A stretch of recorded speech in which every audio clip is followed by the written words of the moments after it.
Hi, everyone. Welcome back to another episode of Inspiring Voices. Today, we have Ms Praveena Pattabiraman with us. Ms Praveena is based out of Singapore and is currently the co head of equity sales for Investec in India. She has been in this role for the last 6 years. She had started off her journey in the investment space with the Lehman Brothers before moving on to Nomura as an equity research analyst. She then switched to equity sales, which she has now been involved with for the last 15 years across organizations such as Ambit Capital and Avendus before her current role at Investec. Ms. Praveena is an MBA from IIM Lucknow and has done her MA in economics from Cornell. Thank you, Ms. Praveena, for taking time out to talk to me today. So, Ms. Absolute Praveena, pleasure. Can't wait.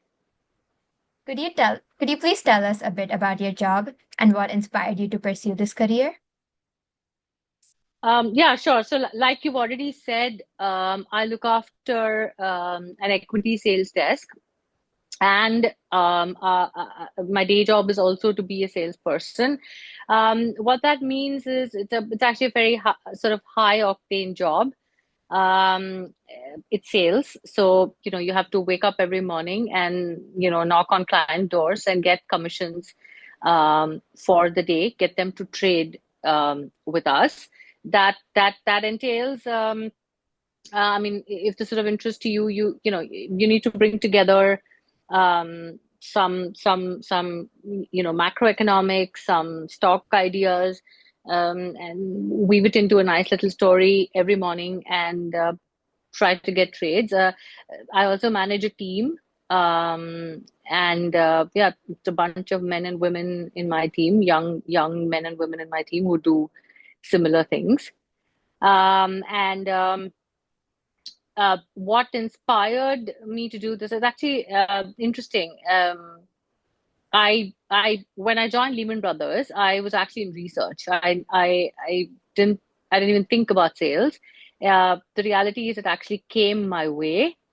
So yeah, we saw the spectacular bankruptcy of Lehman Brothers, and I was sort of in the middle of figuring out what next when a couple of people that I interviewed with suggested I should do sales. At that time, I thought it was not a compliment. Um, However, I'm very grateful that it happened, and I think my takeaway from that has been that you don't always need to know exactly um, what you want to do. But by and large, if you're in the right field, the exact role will sort of work out. And I think you just need to be a bit nimble and open to suggestions and open to opportunities. Yeah, that's interesting. It makes sense. I think a lot of people are scared to switch between their careers once they've started with Correct. one role. So, could Correct. you please share with us something about your growing up journey and how it influenced your personality and your choice of career? Yeah, sure. So, I'm an only child, and I have always saw my interview answer actually for this question has always been my dad had a transferable job, and so I kept moving places, and so I sort of figured out how to meet people and make friends and sort of build some resilience because I had to start over every time. However, I think the reality is that my what my parents did brilliantly, I think, is to just let me be myself.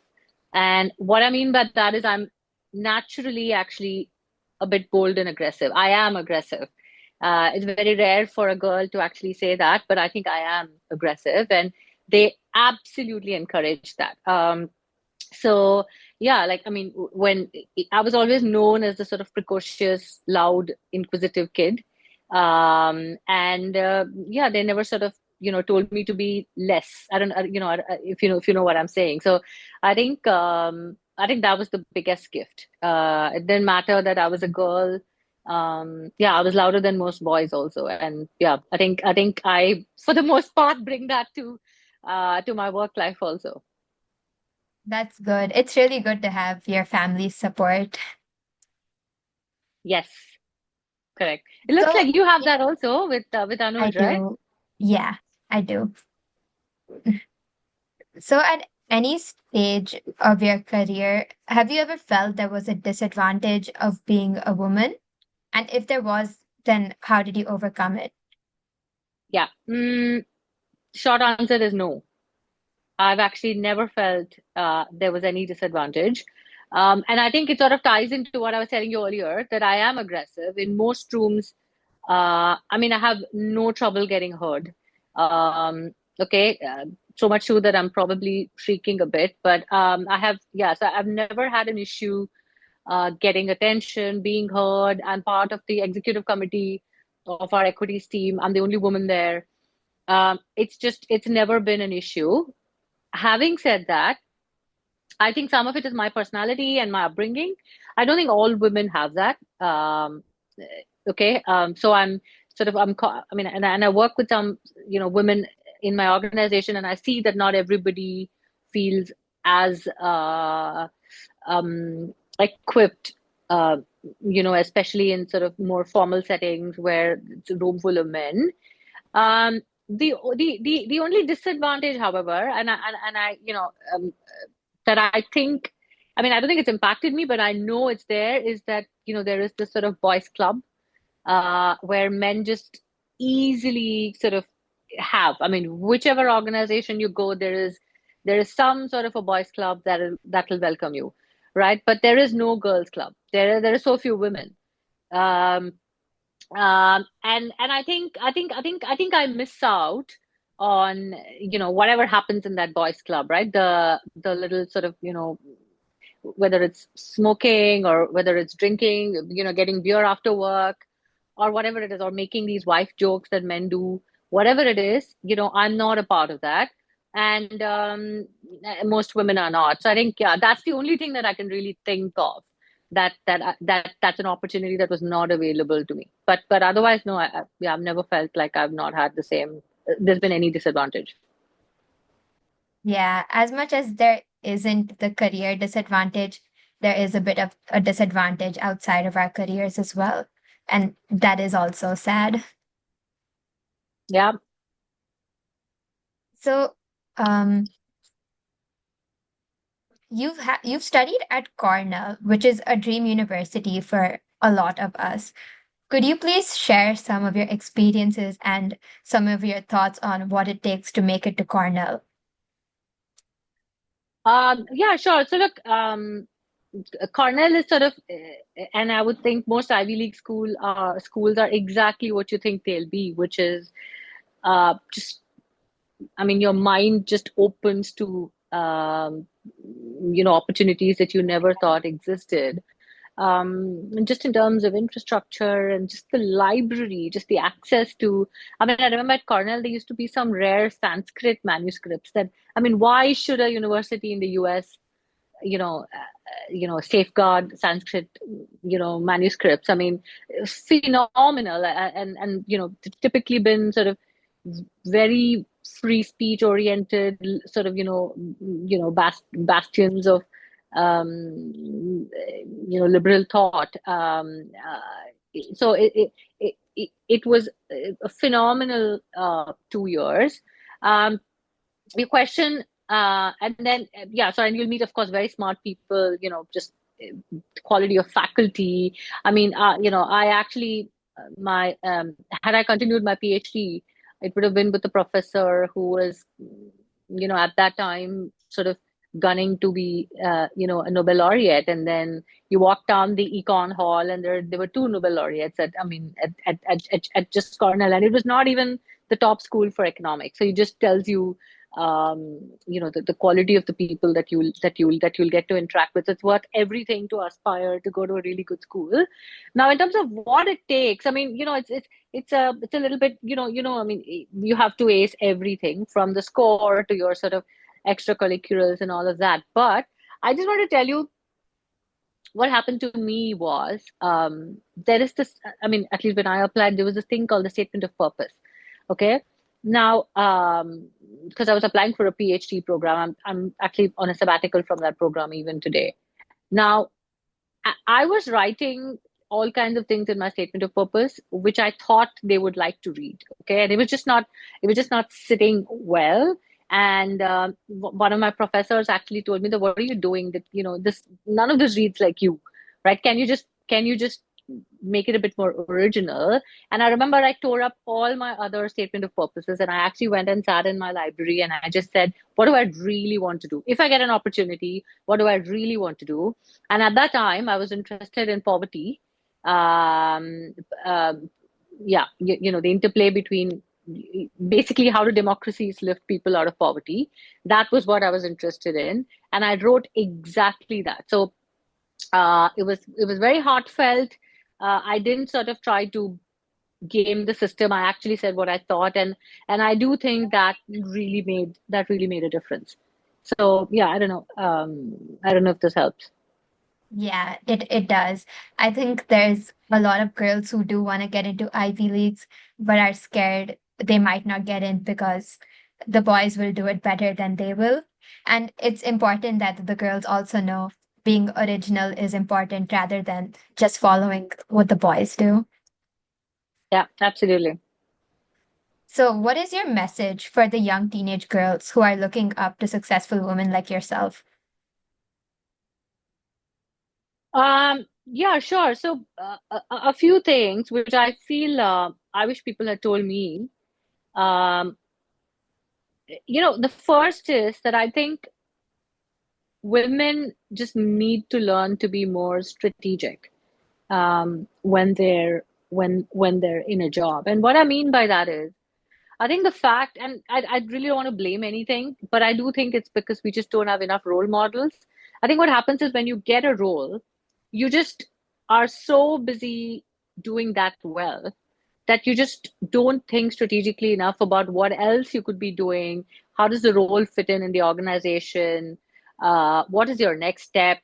Right? And I find that men just typically just do it better because they're not so caught up in acing that job.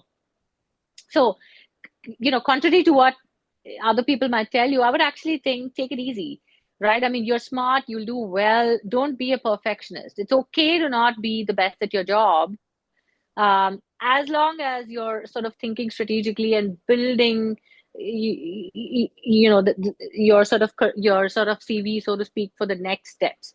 So, because I think the women sort of get a bit left behind because they're just so damn good at the day job. Um, Yeah, so I mean, I don't know. Does that make sense, Avni? Yeah, it does. Okay, okay, okay. And then the other thing I'd say is I think generally women have more imposter syndrome than men. I do think it is because of a lack of role models. You've just not seen, enough women CEOs or, women in my business, women. I mean, I don't even know who, which woman head of equities is there, right? So I think, when a woman gets a job, I think she's just busy thinking, can I do this well? While I think a man getting the same job, the thought doesn't even cross their mind that, can I do this well? I think it's just assumed that I will figure this out. Right. So I think we need to drop that imposter syndrome and just have a bit more, faith in ourselves. And yeah, we'll make mistakes, but we'll sort of figure it out. And I would say the third thing is to be just a bit more resilient. I think that's just super critical. Just, I mean, not just in careers, in life. In life, um, there will be knocks. People will talk rudely to you. You will get talked down in a meeting. Clients will, snap at you or whatever. Like, so many other things. Some decision that you make just fails. Don't take everything personally, and just yeah, just be resilient.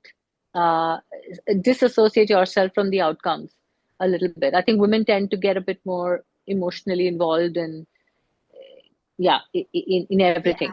Um, and actually, sorry, I want to say one more thing, which is that there is tremendous power in being different.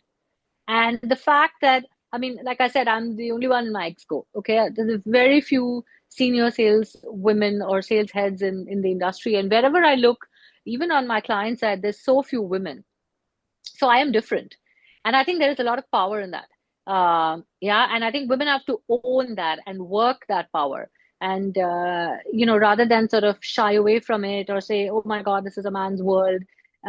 Instead, if you could sort of just find your firm footing and be the only woman in the room and own it, I think that is very, very powerful. Yeah, I completely agree with these.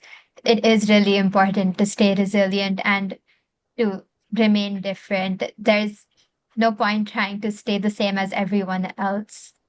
Correct, correct. And I'm saying there's actually power in that. I'm saying There is. it's a positive. It's a positive. Yeah. It is a positive. I think a lot of girls need to accept the fact that they're different rather than fitting into the same crowd. I Correct. remember maybe a few years ago, I had the same problem of being scared of doing exceptionally well in my studies or being a little bit different than everyone else because I was scared of being judged. So I think it is important to realize that it's okay to be different. Correct. So, you mean you were, when you say different, it was you were doing so well academically that like you were ahead of everybody else academically. Is that what you're saying? Compared to most of my friends, yeah. So I didn't really fit in as well, considering I was doing, I mean, quite better in my studies. It felt like Mm, that's all I prioritized compared to most of my friends. But if you have big goals in life, then it is important to be different and stand out from the crowd. absolutely, absolutely, absolutely. More power to you. Thank you so much for your time, Ms. Praveena. This was extremely useful. I'm sure a lot of young girls will take inspiration from this and realize that it's okay to own being different and it does add on to your power. Thank you for your Absolutely. time. Thank you so much. Thank you.